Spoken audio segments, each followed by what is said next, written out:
Assalamualaikum warahmatullahi wabarakatuh. Om Swastiastu.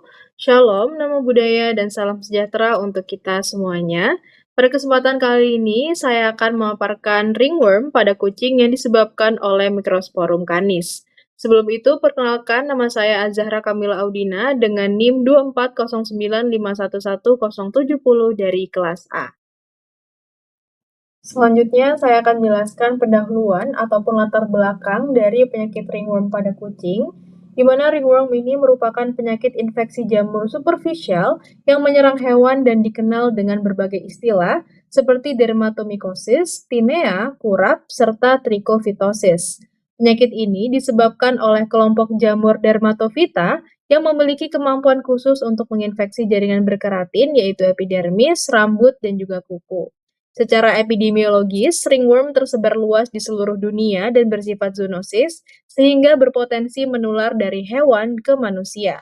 Meskipun tingkat mortalitas penyakit ini sangat rendah, ringworm tetap menjadi masalah penting karena dapat menimbulkan kerugian ekonomi, menurunkan nilai estetika hewan, serta menjadi sumber penularan di lingkungan dengan kepadatan hewan yang tinggi. Adapun tujuan pembahasan dari penyakit ringworm yang akan saya bahas lebih lanjut, yaitu yang pertama, yaitu untuk menjelaskan pengertian dan karakteristik dermatofitosis atau ringworm pada kucing. Yang kedua, mengidentifikasi agen penyebab dan faktor risiko penularan. Yang ketiga, mendeskripsikan gejala klinis dan pola kejadian penyakit. Yang keempat, menjelaskan metode diagnosis yang digunakan.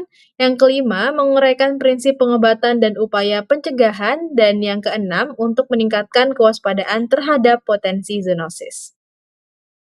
Baik, selanjutnya adalah contoh kasus dari penyakit ringworm itu sendiri, di mana seekor kucing berumur sekitar 4 bulan dibawa ke klinik dengan keluhan kebotakan lokal berbentuk melingkar pada area kepala dan juga telinga. Lesi tampak bersisik ringan tanpa peradangan dan pruritus atau rasa gatal yang jelas. Sementara kondisi umum kucing masih tergolong baik. Kucing berasal dari lingkungan dengan kepadatan yang tinggi dan kontak dengan kucing lain. Berdasarkan pemeriksaan klinis dan temuan fluoresensi pada Woods Lamb, kasus ini mengarah pada diagnosis dermatofitosis ataupun ringworm yang diduga disebabkan oleh Microsporum canis.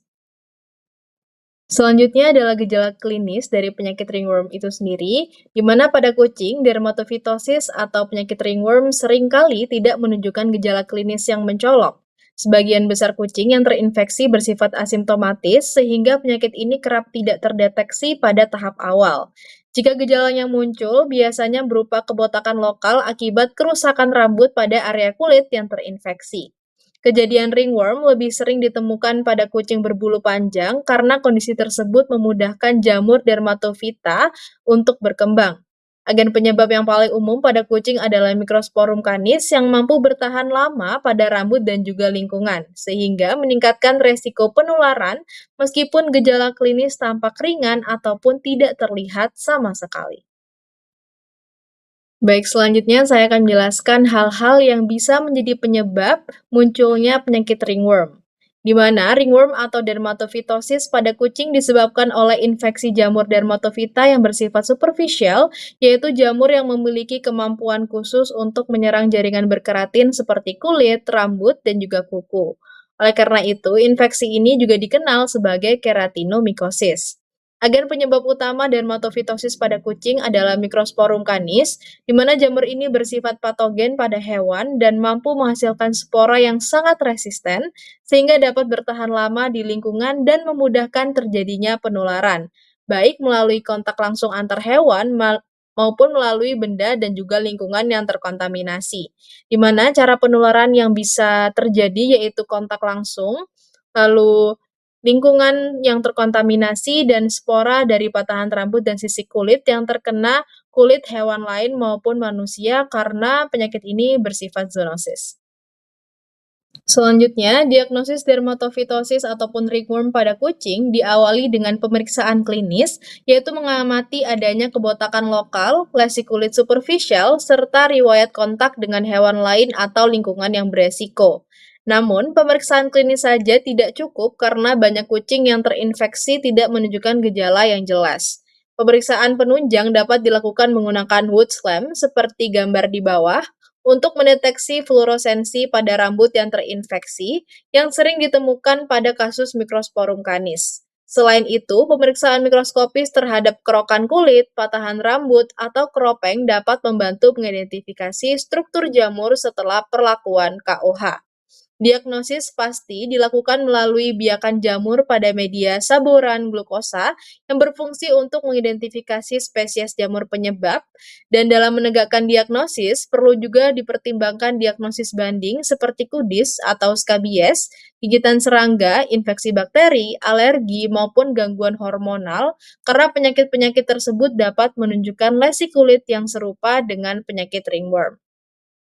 Baik, selanjutnya di sini saya akan menjelaskan mengenai pengobatan yang bisa diberikan pada penyakit dermatofitosis ataupun ringworm pada kucing. Di mana perlu diketahui bahwa dermatofitosis pada kucing pada dasarnya merupakan penyakit yang dapat sembuh sendiri atau self-limiting, namun proses penyembuhannya berlangsung lama apabila tidak diberikan terapi yang tepat.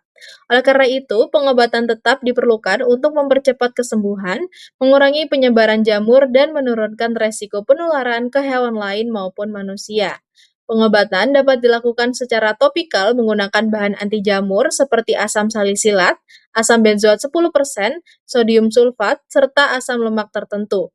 Pada kasus tertentu, anti jamur seperti ketoconazole dapat digunakan untuk membantu menghambat pertumbuhan jamur dermatofita. Terapi biasanya memerlukan waktu yang cukup panjang dan harus dilakukan secara konsisten hingga lesi benar-benar sembuh.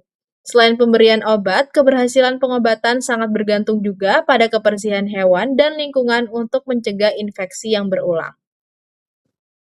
Pencegahan dermatofitosis pada kucing terutama berfokus pada pemutusan rantai penularan jamur dermatofita, di mana kebersihan hewan menjadi langkah yang utama karena jamur berkembang pada rambut dan kulit yang kotor ataupun lembab. Perawatan rutin seperti pembersihan tubuh dan pemantauan kondisi kulit dapat membantu mendeteksi infeksi sejak dini. Selain itu, kebersihan lingkungan perlu diperhatikan karena spora jamur dapat bertahan lama pada kandang, peralatan, dan benda-benda di sekitar kucing. Oleh karena itu, disinfeksi kandang dan perlengkapan secara rutin sangat penting untuk dilakukan, di mana kucing yang terinfeksi sebaiknya diisolasi untuk mencegah penularan ke hewan lain maupun manusia. Dan pada kondisi tertentu, vaksinasi seperti Biokan M dapat digunakan sebagai upaya pencegahan tambahan, terutama pada lingkungan dengan resiko penularan yang tinggi. Selanjutnya ada pun kesimpulan dan saran yang saya berikan, di mana dermatofitosis atau ringworm merupakan penyakit infeksi jamur superficial yang sering terjadi pada kucing dan menyerang jaringan berkeratin seperti kulit dan juga rambut. Agen penyebab utama pada kucing adalah Microsporum canis yang memiliki kemampuan bertahan lama di lingkungan dan berpotensi menularkan penyakit ke hewan lain maupun manusia. Meskipun tingkat mortalitas sangat rendah dan banyak kucing tidak menunjukkan gejala klinis yang jelas, ringworm tetap perlu mendapatkan perhatian karena sifatnya yang mudah menular dan berdampak pada kesehatan serta kebersihan lingkungan, di mana disarankan juga agar pemilik dan pengelola hewan melakukan pemeriksaan rutin untuk mendeteksi ringworm sejak dini, terutama pada kucing muda atau yang hidup di lingkungan dengan kepadatan yang tinggi, di mana kebersihan hewan dan lingkungan harus dijaga secara konsisten, disertai dengan isolasi terhadap kucing yang terinfeksi untuk mencegah penyebaran penyakit. Pengobatan perlu dilakukan secara teratur dan menyeluruh hingga infeksi benar-benar teratasi. Selain itu, peningkatan kesadaran mengenai sifat zoonosis ringworm sangat penting guna melindungi kesehatan hewan dan juga manusia. Baik, itu saja pemaparan materi yang bisa saya sampaikan mengenai penyakit ringworm yang disebabkan oleh Microsporum canis.